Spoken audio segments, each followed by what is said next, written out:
Hi friends and welcome back to Little Scholars. Friends, इससे पहले वाली वीडियो के अंदर जो कि हमारी वीडियो नंबर 29 थी, हम लोगों ने फिजिक्स का टॉपिक स्टार्ट किया था gravitation. And you remember one thing, Mohsin एक एप्पल लेके आया था और आप लोगों को समझा रहा था कि किस तरीके से एक एप्पल अर्थ की तरफ अट्रैक्ट होता है. ठीक है, तो एक ग्रेविटेशन चैप्टर ही ऐसा है, कुछ ना कुछ रोज कुछ ना कुछ नया लेके आएंगे. ठीक है, देखिए अभी तक के हम लोगों ने पढ़ा व्हाट इज ग्रेविटेशन. फटाफट से रिकॉल करते हैं. वो फोर्स जिससे एक बॉडी दूसरी बॉडी को अट्रैक्ट करती है. अभी तक हम समझते थे ग्रेविटेशन का मतलब क्या है, अर्थ किसी बॉडी को अट्रैक्ट करना है अपनी तरफ.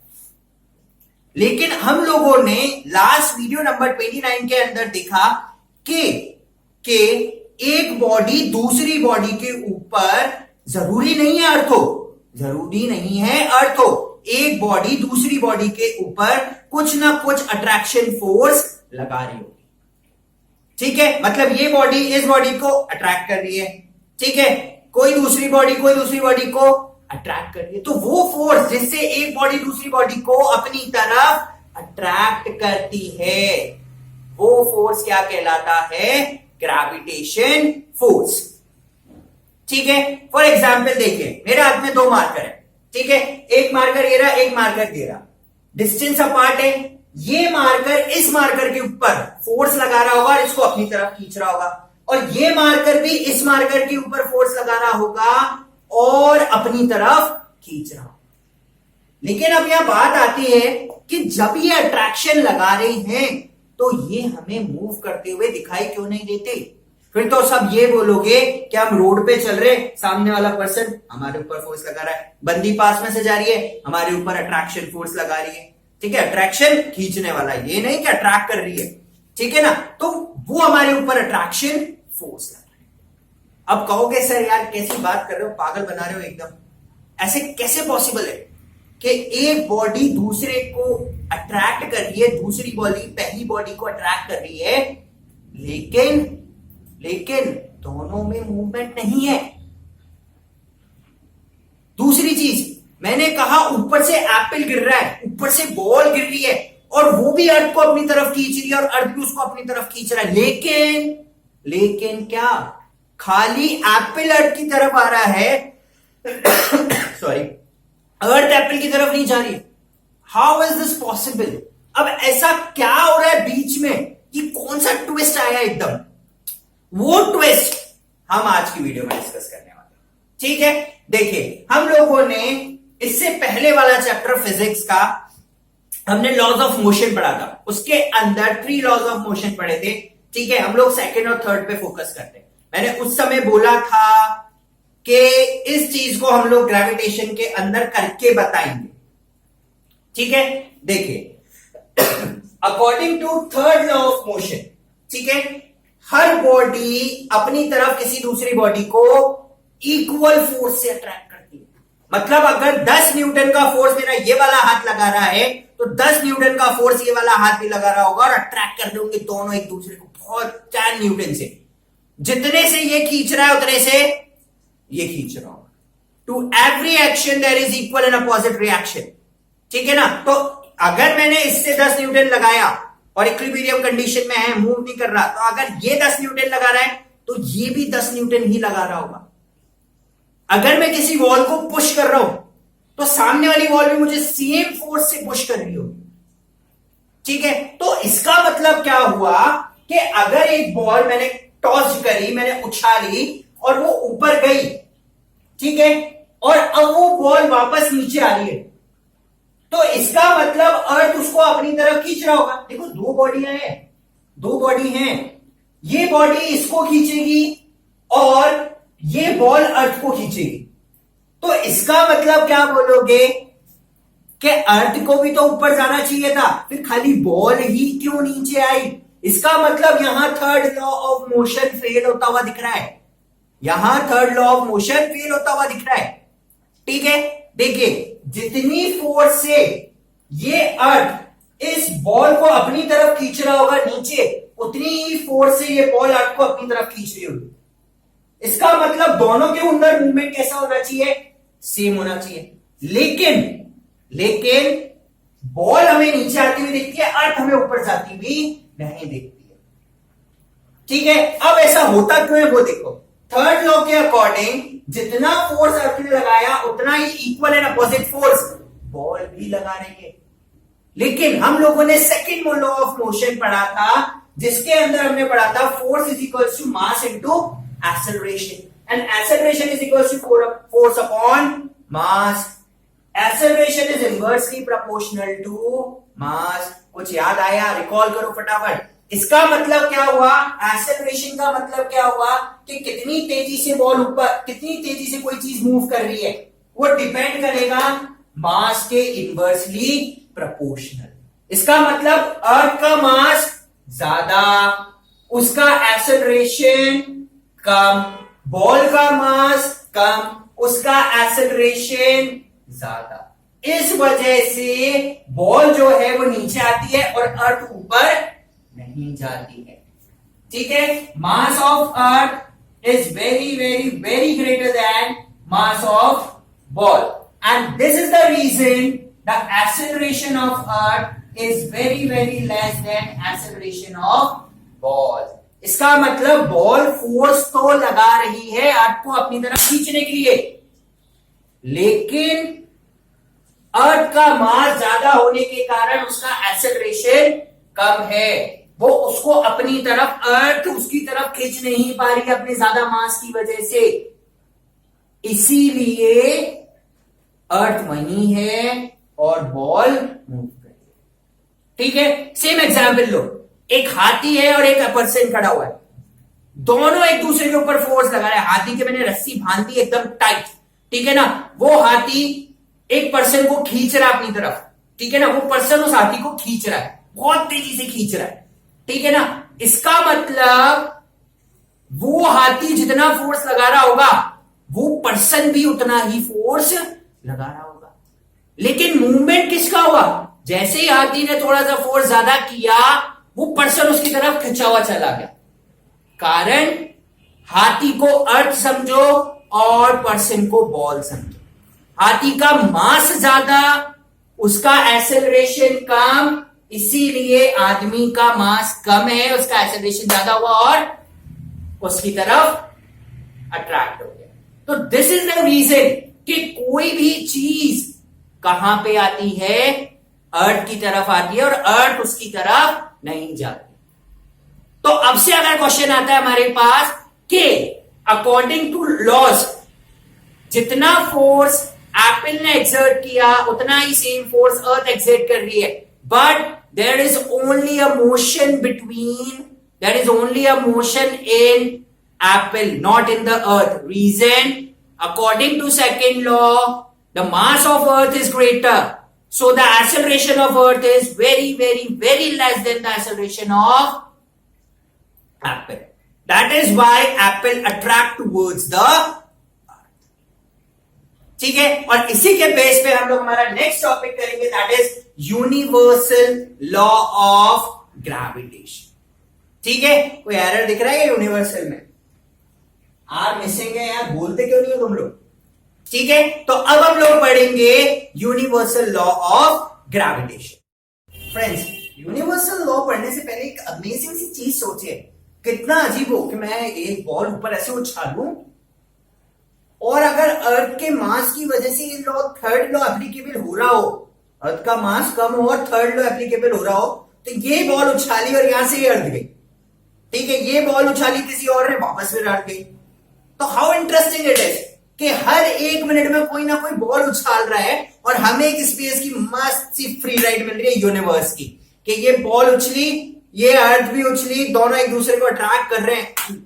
सपोज करो कितना अच्छा होगा कि ये बॉल ऊपर गई, किसी ने पत्थर तेजी से फेंका, ठीक है ना, बहुत तेजी से स्टोन फेंका, बहुत ऊंची हाइट तक गया, ठीक है ना, तो अर्थ भी जब अर्थ उसको अट्रैक्ट करेगा तो वो भी उसको अट्रैक्ट कर रहा होगा, ठीक है, और अर्थ भी सीधा ऊपर जाए, ठीक है। तो मतलब हम लोग बार ऐसे जंबल ही करते रहेंगे, ऊपर उचकते रहेंगे कि कभी किसी ने उछाला, कभी कोई अमेरिका में बॉल उछाल रहा था, हम लोग भी चले गए उसके साथ साथ अर्थ की राइड करने यूनिवर्स की। तो अगर ऐसा होता तो सोचो कितना बढ़िया होता कि मतलब राउंड द ट्रिप मिल रही है अर्थ की, बिल्कुल मस्त एकदम यूनिवर्स देखने को मिल रहा है बार बार।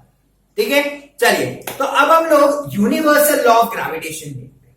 ठीक है, ये यूनिवर्सल लॉ ऑफ ग्रेविटेशन वो ग्रेविटी नहीं है, ठीक है, ये वो लॉ है जो एक बॉडी दूसरी बॉडी के ऊपर फोर्स लगा रही है।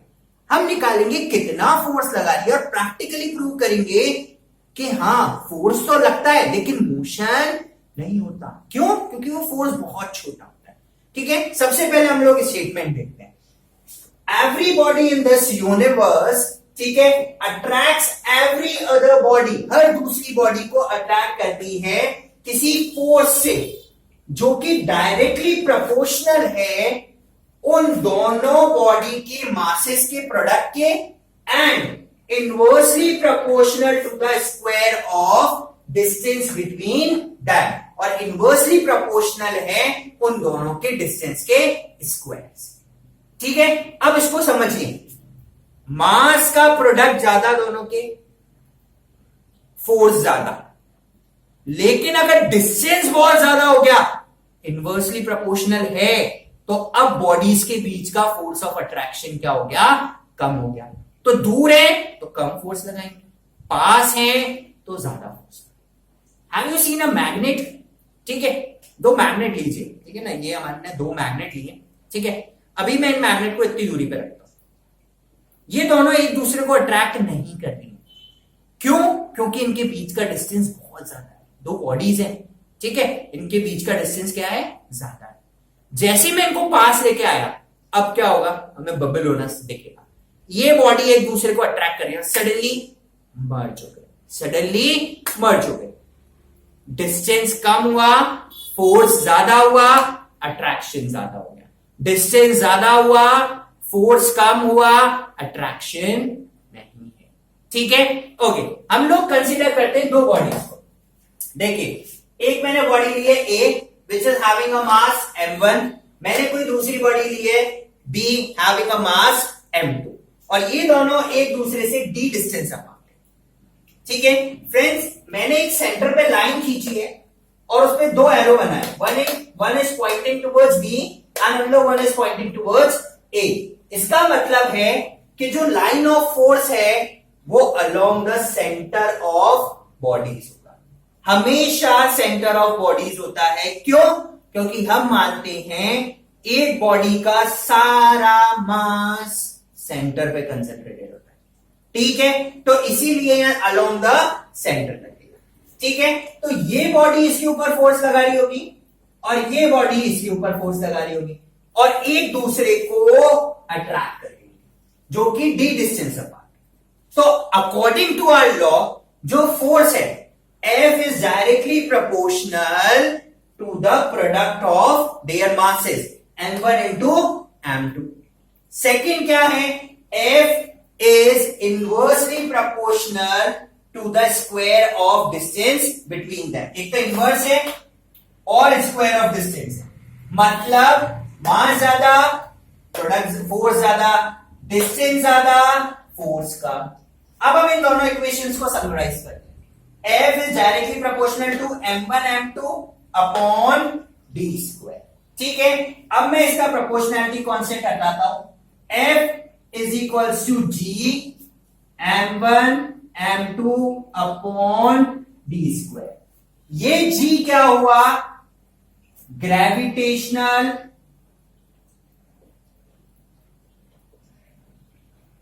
कांस्टेंट। ये वो वैल्यू है जिससे एक बॉडी दूसरी बॉडी को अट्रैक्ट कर रही होगी। मैं अर्थ की बात नहीं कर रहा हूं फ्रेंड्स, रिमेंबर दिस थिंग। बड़े जी के केस में we are not talking about earth. ठीक है, ये वो न्यूमेरिकल वैल्यू होगी, वो फोर्स होगा, वो न्यूमेरिकल वैल्यू होगी जो एक बॉडी दूसरी बॉडी के ऊपर लगा रही है। ठीक है, तो यहां F is equal to G m1 m2 upon D square, हम इसको आर स्क्वायर भी ले सकते हैं, और जी क्या होगा? Universal gravitational constant. इसका मतलब आप यूनिवर्स में कहीं भी जाओ, इस जी की वैल्यू हमेशा क्या मिलेगी? आपको सेम मिलेगी। ठीक है, अब हम लोग यहां से जी की वैल्यू कैलकुलेट करते हैं। जी की हम लोग यूनिट्स कैलकुलेट करते हैं। ठीक है, तो जी क्या हो जाएगा, F into D square upon m1 m2। ठीक है, अब देखिए हम लोग इसकी यूनिट कैसे निकालते हैं। फोर्स की यूनिट होती है फ्रेंड्स न्यूटन, डिस्टेंस लेंथ है, इसकी यूनिट होगी मीटर स्क्वायर। ठीक है, mass kg and another mass that is kg. तो जी की यूनिट क्या हो गई, N metre square upon kg square, that is newton metre square per KG square. ये वो न्यूमेरिकल वैल्यू है जिससे एक बॉडी दूसरी बॉडी के ऊपर इतना फोर्स लगाती है। ठीक है, राइट। अभी देखिए हम लोग इसकी प्रैक्टिकल वैल्यू कैलकुलेट करते हैं। जो जी की प्रैक्टिकल वैल्यू होती है उसको समझने के लिए पहले ऐसे कंसीडर कीजिए कि मेरे पास एक बॉडी है जिसका मास था 1 kg एंड सेकेंड बॉडी है जिसका भी मास कितना है 1 kg, और उन दोनों बॉडीज को मैंने 1 मीटर डिस्टेंस अपार्ट पे रखा। ठीक है, राइट। तो अब कितना फोर्स लग रहा होगा उन दोनों के बीच में। ठीक है, तो अब हम वैल्यू पुट करते हैं, F is equals to G m1 m2 upon D square. फटाफट से कैलकुलेट कीजिए, m1 1 m2 1, d का स्क्वायर मतलब 1 का स्क्वायर 1। इसका मतलब G is equal to F, मतलब कितना फोर्स लग रहा होगा, जितनी ग्रेविटेशन की वैल्यू होगी। ठीक है, उतने ही फोर्स से एक unit body, unit mass body दूसरी यूनिट मास बॉडी को जो कि यूनिट डिस्टेंस अपार्ट है क्या कर रही होगी, अट्रैक्ट कर। जो जी की वैल्यू होती है फ्रेंड्स वो होती है G is equal to 6.67 into 10 की power -11 newton metre square per KG स्क्वायर। इसका मतलब इतने छोटे फोर्स से, देखिए it is not +11, it is -11, मतलब इतना छोटा फोर्स ऑफ अट्रैक्शन लग रहा है जब एक बॉडी दूसरी बॉडी को अट्रैक्ट करती है।